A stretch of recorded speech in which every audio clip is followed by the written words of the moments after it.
अस्वीकृति। मैं इस आवाज के माध्यम से संवाद कर रहा हूं क्योंकि मैं लंबे समय से ट्रेकियोटॉमी के कारण बोलने में असमर्थ हूं। कृपया ध्यान दें कि यह एक कृत्रिम बुद्धिमत्ता (AI) द्वारा उत्पन्न आवाज है।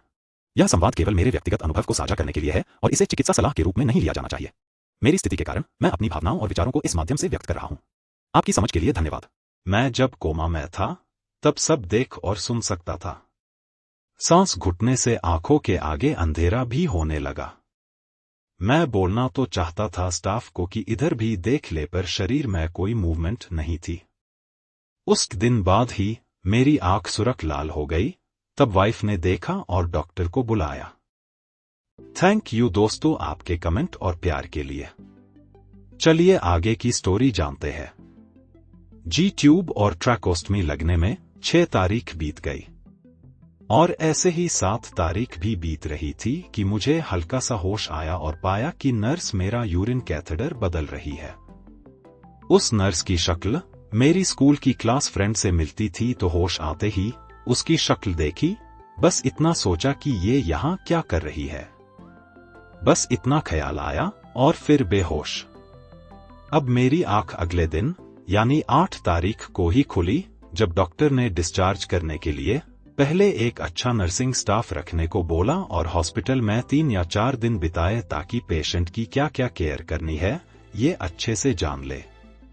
जब मेरी आंख खुली तब मेरी वाइफ, मेरी सिस्टर एक लड़के के साथ खड़ी थी और मेरी तरफ देख के बोला, आप टेंशन मत लेना, डॉक्टर से बात हो गई है, डिस्चार्ज के लिए पहले नर्सिंग स्टाफ रखना पड़ेगा। वो हर टाइम मेरे साथ रहेगा ताकि मेरी देखभाल कर सके। उस टाइम पे मेरी पलकें भी मेरे कंट्रोल में नहीं थी क्योंकि मैं कोमा में था, तो बस सुनने के अलावा कुछ रिएक्शन नहीं दे सकता था। दोस्तों, सबको ये लगता है कि स्ट्रोक के बाद जब कोमा में होता है पेशेंट तो वो कुछ सुन और देख नहीं सकता, जबकि ऐसा नहीं था मेरे साथ। बस कोमा में आप बॉडी का कोई भी हिस्सा, कोई भी मसल हिला नहीं सकता था। चेहरे पर भाव लाने के लिए भी मसल के हिलने से ही भाव आते हैं, वह भी नहीं हिला सकते जब कोमा में होते हैं। इसलिए कोमा के पेशेंट के कोई भाव नहीं होते और दर्द के सिग्नल दिमाग तक ना पहुंचने से कोई दर्द भी महसूस नहीं होता। नर्स मेरा जब ब्लड सैंपल लेती थी तब इंजेक्शन लगने पे भी कुछ फील नहीं होता था। अगर कोई ब्लेड से हाथ काट भी दे उस टाइम तब भी पता नहीं चलेगा। खैर, आईसीयू का टाइम खत्म हुआ और वाइफ और सिस्टर को जाना पड़ा, पर डॉक्टर ने नर्सिंग स्टाफ को परमिशन दी हुई थी साथ रुकने के लिए, इसलिए वो रुक गया। वाइफ और सिस्टर के जाते ही उस नर्सिंग स्टाफ ने कामचोरी शुरू कर दी। मेरी गर्दन भी कंट्रोल में नहीं थी और जैसे कोई कपड़ा सीधे खड़ा नहीं हो सकता बिना सपोर्ट, वैसे ही मेरी गर्दन को रोकने के लिए मुझे कॉलर यानी पट्टा लगाना पड़ता था। और उस टाइम क्योंकि ट्राचोस्टमी यानी सांस की नली लगी हुई थी तो देखना पड़ता था कि वो कॉलर से हिले ना। पर शायद वो नर्सिंग स्टाफ देखभाल के लिए कम और नर्स को पटाने के लिए ज्यादा आया था। कोमा के पेशेंट को दिन में 2 घंटे के लिए बेड से निकाल के और कुर्सी पर बैठाते हैं ताकि एक तो पीठ पर हवा लगे और बेड सोर के चांस कम हो और दूसरा पेशेंट के रीढ़ की हड्डी को मजबूती मिले। मुझे कुर्सी पे बैठा के मेरा मुंह और आईसीयू का मॉनिटर कमरे के दरवाजे की तरफ करके गेट पर खड़ा हो गया और उसकी पीठ मेरी तरफ और नजर नर्सिंग स्टेशन की तरफ थी। और याद है, क्योंकि उसने भी नर्सिंग में डिग्री कर रखी थी तो वो नर्स को सैलरी के बहाने बातों में लगा रहा था। नर्स से पूछता कि कितनी सैलरी मिल रही है। जब नर्स बताती कि 30,000 तो उन्हें बताता इसलिए तो हॉस्पिटल लाइन नहीं ली मैंने और ऐसे होम पेशेंट देखता हूं और 70,000 सैलरी है। यही सब बातें कर रहा था वो कि मेरा कॉलर मेरी सांस की नली पे अड़ गया और सांस रोकने लगा। सांस घुटने से आंखों के आगे अंधेरा भी होने लगा। मैं बोलना तो चाहता था स्टाफ को कि इधर भी देख ले, पर शरीर में कोई मूवमेंट नहीं थी।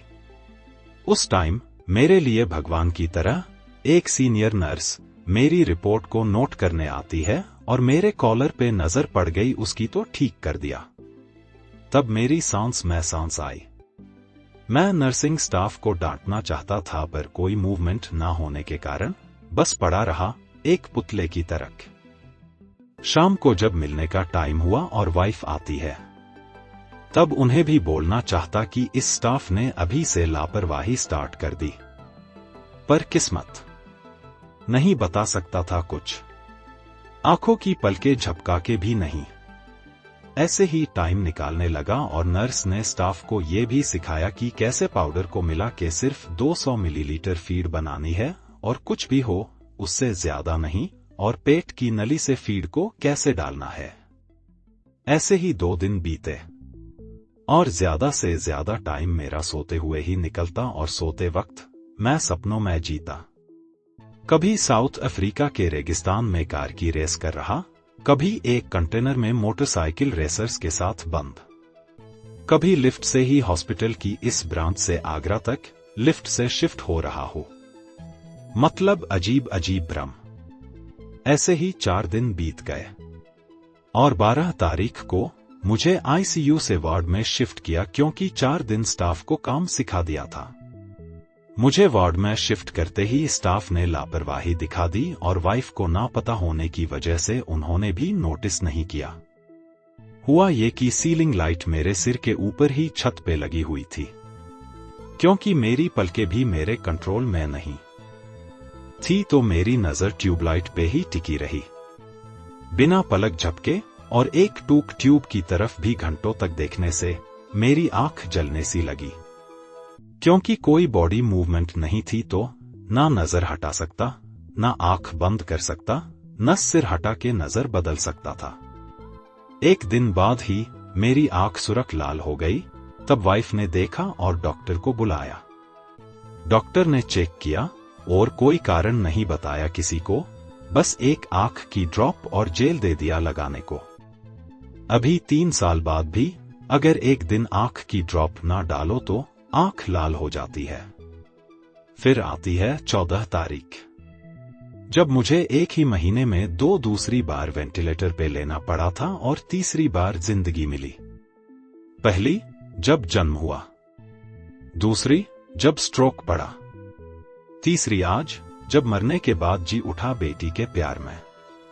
हुआ ये कि मेरा ब्रेन का सीटी स्कैन होना था आज, और क्योंकि गले में त्राचोस्टमी थी जिससे हर 2 घंटे में सुक्सन करके फेफड़ों से पानी निकालना पड़ता था, और मेरा वार्ड 3री मंजिल पे था और सीटी स्कैन बेसमेंट में होता था, तो स्टाफ को मेरी वाइफ ने साफ बोल दिया था कि सीटी स्कैन से पहले और उसके बाद भी सक्सन करके पानी निकाल देना।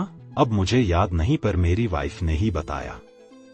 सीटी स्कैन के बाद सक्सन ना होने से फेफड़ों में पानी भर गया था और मेरी सांस रुक गई थी। वार्ड रूम में आते ही तुरंत नर्स ने कोई कोड अलर्ट किया और सारे डॉक्टर आ गए। फिर सुक्सन किया और वेंटिलेटर पे लिया। मुझे इतना याद है बस कि जब हल्का सा 1 सेकंड के लिए जब होश आया तब सारे डॉक्टर को मास्क लगा के अपने आसपास देखा।